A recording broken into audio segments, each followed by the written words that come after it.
from Wall Street Mav. Actually, it's from Louder with Crowder.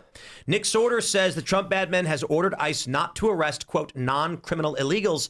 One of them actually said, quote, this feels like we have just reverted to the Biden days. Here's the report from Stephen Crowder and Nick Sorter. One of the stories that I've unfortunately been hearing this morning is that Border Patrol agents have now been given new orders not to, if, for example, if they were to run a license plate and it comes back as that person is an illegal that Border Patrol was forced to let into the country under Joe Biden, they are no longer allowed to arrest that person. And is this even the first though they know for a fact that they're illegal? Is this new information that you're just bringing to light right now, that these new orders? Okay. And I don't want you to reveal your sources, but you have someone who you trust on this. You believe this is a matter of official, actual approach and policy now. This actually came from two separate Border Patrol agents on the ground in Minnesota. They're very, very frustrated. Obviously, they feel like one of them actually said that this feels like we just reverted to the Biden days. And I want to stress that Nick had the report on Bovino getting pulled out before everybody else. So I trust him. I trust him on this reporting. And this lines up with what we saw when Trump said that he was pulling Bovino. There were reports that they were planning to withdraw CBP from Minneapolis. And this is why many people are saying Trump has surrendered. Now, I don't see any evidence right now of Trump doing a strategic retreat and regrouping to go back in. Everything suggests Trump is pulling out and backing down. 2 days ago, I couldn't think of any other outcome than that. I just couldn't in my brain. I was like, any other outcome would be bloodshed that nobody wants, except for the zealot street soldiers and the activists that are foreign paid or whatever. But this is it. This was the only outcome I could see, was that, okay, well, we tried in Minneapolis. It ain't happening in Minneapolis. Move on to the next city. And maybe we'll be back in Minneapolis in 2 years. You know, there's a bunch of different ways to look at it. And I don't know that I trust the Trump admin enough to give him the benefit of the doubt, especially after the Epstein files. But if you wanted to, you could say Trump's looking at the big picture. Minneapolis is a hot spot that's generating a bunch of negative attention. And this one flashpoint risks sabotaging his net positive support right now, which CBP and immigration operations, Trump is enjoying a net positive support across many polls. He may be thinking, we've got 60 operations going on across the country. Let's not have this one drag us down in the press. The things where it's going off without a hitch and quietly with no press, we will press and maintain. Let's let this one die down. That could be the strategy. Again, just following the Epstein stuff and what we've seen from Trump in his first term, I don't know that I can give him the benefit of the doubt in that regard. I think you're right, man. I mean, I'll reiterate if you want me to. I don't know. What do you guys think about it? I mean, like I said earlier, I don't know what the strategy is here. I don't know if there is a strategy even.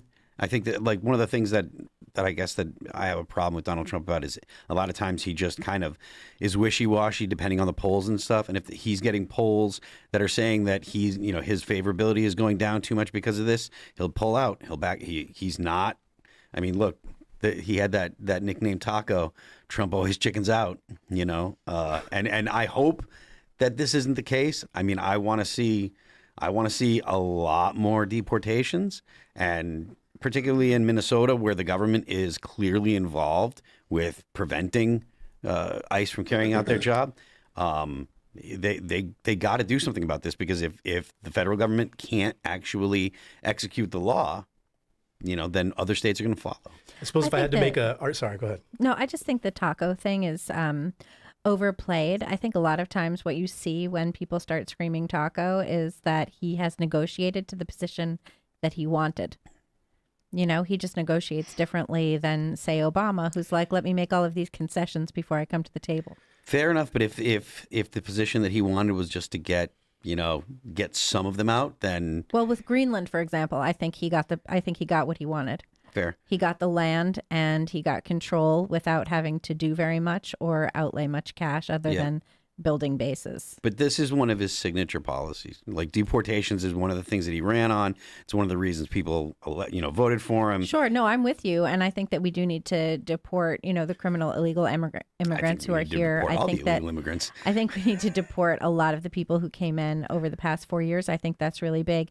We do have a secure border now, and I think that one problem that we're going to have is if the Republicans lose in in 2028, then we're going to have a situation where, because Congress has not strengthened any of the immigration laws, has not done anything to secure the border past just watching Trump do it, we could get a Democrat in there who just flings open the doors again. So I think that a big part of the problem is not just that we're not doing enough right now, and of course more could always be done, but I think a big part of the problem is that Congress is continuing to abdicate its responsibility to the White House, and that's going to go very badly for America if the Republicans lose in 2028. Yep. I completely agree. And it's not. Where is Congress? Why are they betraying us all the time? Congress was never really on board. There's never, the majority they have is razor thin, and all it takes is two people to say, "No, I'm not. I'm not down with this." Because the Democrats almost always vote in lockstep. I mean, and we're looking at another government shutdown this week, probably. Yeah, I mean, Fetterman said that he won't vote for a shutdown. Like he won't let, but that's not enough. The rest of the caucus probably will. I mean, I love the Fetterman meme. He got, bonked on the noggin, and now his brain's working properly. You know what I mean? That guy's awesome. Michael Malice called it too. Yeah, like, I know. it's strange, but he seems to say a lot of the right things, but he votes the wrong way. So, well, if he won't vote for a shutdown or what have you, then that's a positive. But even still, it's not enough. It's not enough to beat a filibuster. I think Trump's done this for a while, and we've discussed on the show before that there's a realization. I mean, guys, what's silver at 110? Gold's at 5,150. I think Trump knows full well that the collapse of population is going to cook the American economy, and many other countries are going to feel it the exact same way. And I think he's very much, they read him the Riot Act. You deport these illegal immigrants Biden brought in, economy crumbles and America falters, China takes over, and Trump was like, okay. And so the ICE operations, they're not mass deporting millions. They've gotten estimated in hard deportations 300,000. That's it. And Trump's targeting the worst of the worst of criminals, which we all agree makes a lot of sense. But I don't think Trump has any intention of going after run-of-the-mill illegals who are just taking jobs. Yeah, I tend to agree with that because of his comments about, if hospitality. Remember, he was like, hey, the people who are here, we're going to let them stay because we need them. And then he got backlash and then said, okay, no, we're going to walk that back. But he's not. Well, but that's what Tom Homan has been saying all along, is we're going to deport the worst of the worst. We're going to deport criminal illegal immigrants, and the way that you end up with the deportations of people who are just hanging around is in the sanctuary cities, where ICE agents have to go out, and they've said, if we encounter people who are here illegally, we'll arrest them too. But they're not going after the people who don't have criminal, convictions or warrants or charges or what have you. If they don't pass the SAVE Act and figure out a way to secure elections, and they don't deport enough people, then the census in 2030 is going to be a mess. And, even if Republicans win but don't do these things, right? So say the Republicans keep the House and they keep the Senate in 2026, and then in 2028, J.D. Vance wins, but they don't do anything about the illegals that are here, then the census is going to be a shit show again, and Democrats are going to roll in, in 2022 or 2032. Well, and conservatives still don't have a network of mutual aid, et cetera, et cetera. So then you have like a whole situation, right? The Wars wallet. are fought on soldiers' bellies. You can always send someone some Bitcoin via the Rumble wallet. That's a good network of aid you could utilize. Do wars have to be fought on soldiers' bellies in the age of Ozempic when no one eats anymore? Yes, because calories matter. That's it. And, people need to, I think many people would benefit from looking up past conflicts and current ones. And take a look at what happened with the Arab Spring, especially. Read the local reports and the history on, say, what happens to Syria, what happens to Aleppo. Look at these photos of how beautiful Aleppo was, and then after the Civil War, it's just rubble, it's just wiped out. So, a lot of people commenting, saying things like, try that in my town. So Jason Aldean said that. Sure did. And let's say there is a real conflict that breaks out, like an actual civil war. Will your small town be able to secure its points of, its trade routes, its bridges, its waterways? And where does your water come from? So right now, a question for most of you is, where does your water come from? I assume most conservatives can answer that question. However, if you're suburban or urban and you're right-leaning, you probably don't know. For most conservatives, actually quite easy. You're well. You probably got a well on your property. Most people live in rural areas have wells. Then the question is your groundwater secure and free from possible sabotage or contamination? For rural areas where you're actively involved in conflict, I don't suspect that it's effective for any kind of left-wing group to go and try and sabotage 50 different wells. But if you're in a suburb, they often have like water reclamation facilities and closed aquifers. And like outside the Chicago area, there are these areas where they collect rainwater, and there's areas, they have reservoirs, and they block them off because they can be easily contaminated. And so it actually happens quite a bit where kids are goofing off, and then the police are like, stop, get away from there, because it could be bad for the water supply. Batman style, right? When he was going to put the fear toxin in the water for everybody. But the question is, can you defend where you are, but more importantly, do you have access to resources?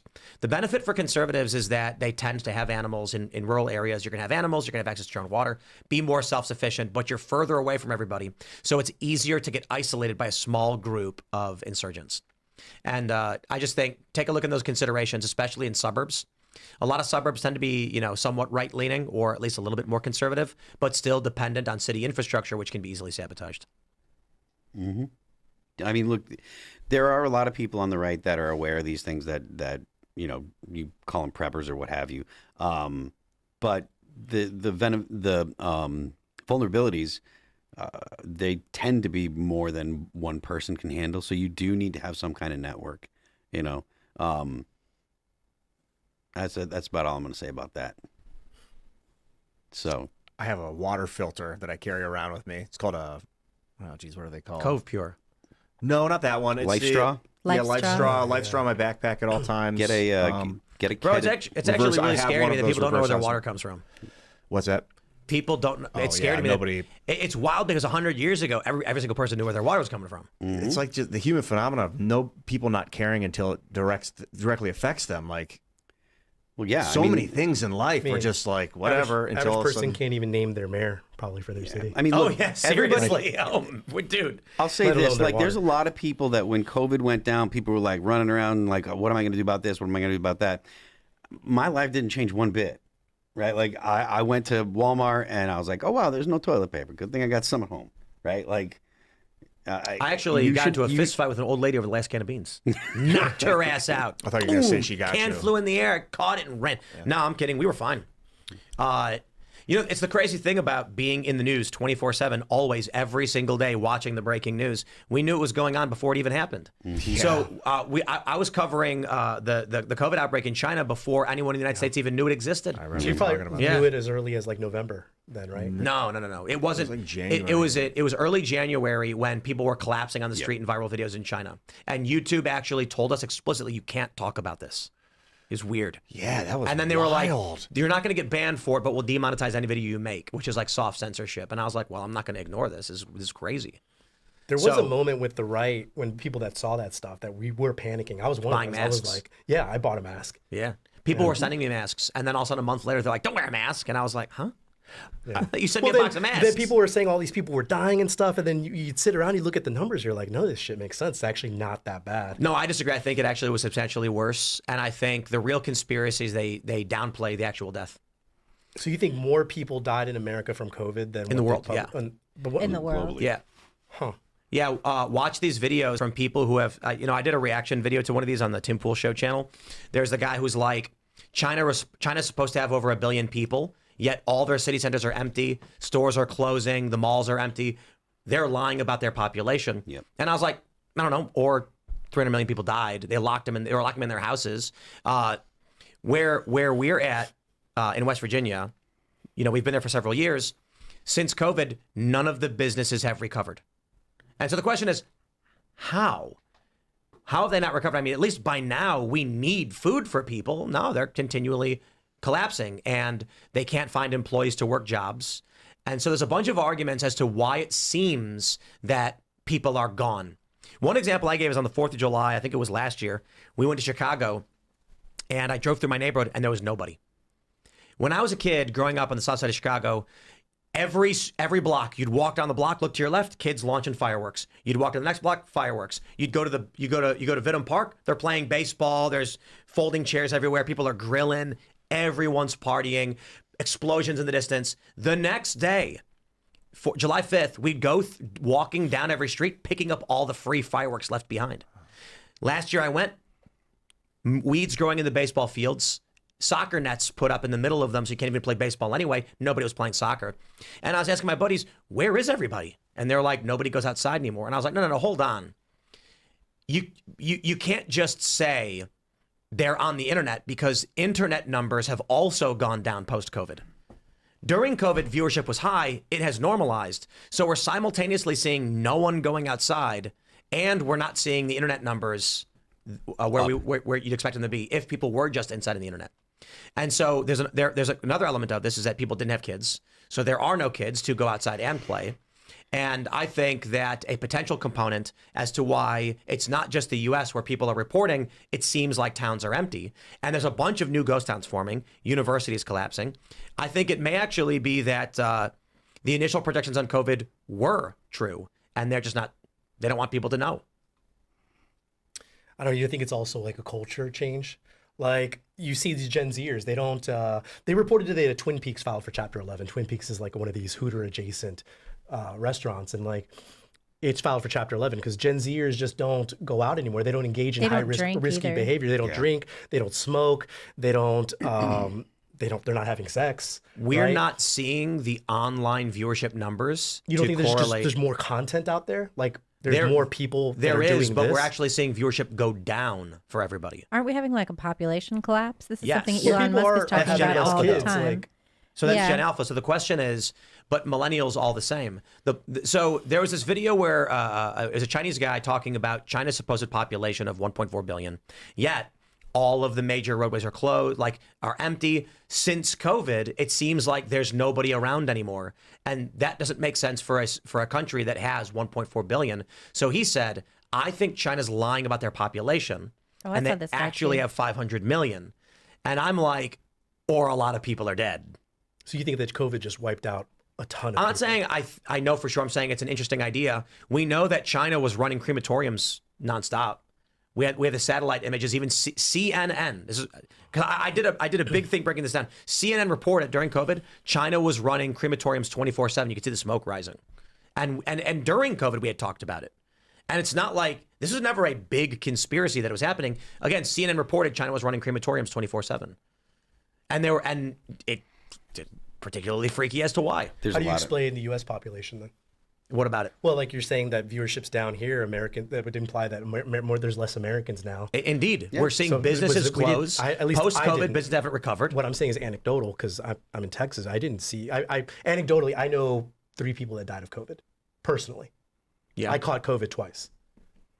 I don't think I know anyone there. I know that they were all boomers they were like really old. There are businesses in like Western Maryland, Virginia, and the West Virginia area that have never recovered from COVID. Well, and they've shut down, never come back, and there were businesses that did try to come back, and then I don't want to single out anyone's private details, but there was a restaurant that closed, and we used to eat there, and I asked people, how did they go out of business? I don't understand, and they said they couldn't find any staff. They couldn't find anybody to work. There was a restaurant I really liked and it went under too. And that was why.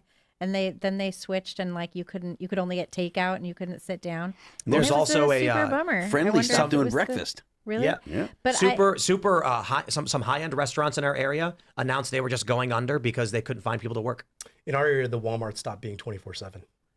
Yeah, they closed at 10. And I think we have seen signs of population collapse across the board post-COVID that isn't explained by people are just at home. Well, and West Virginia is a state that people have been moving into. Thanks for checking out this clip from Timcast IRL. Make sure to watch the show live Monday through Friday at 8 p.m. Subscribe to this channel, and we will see you all there.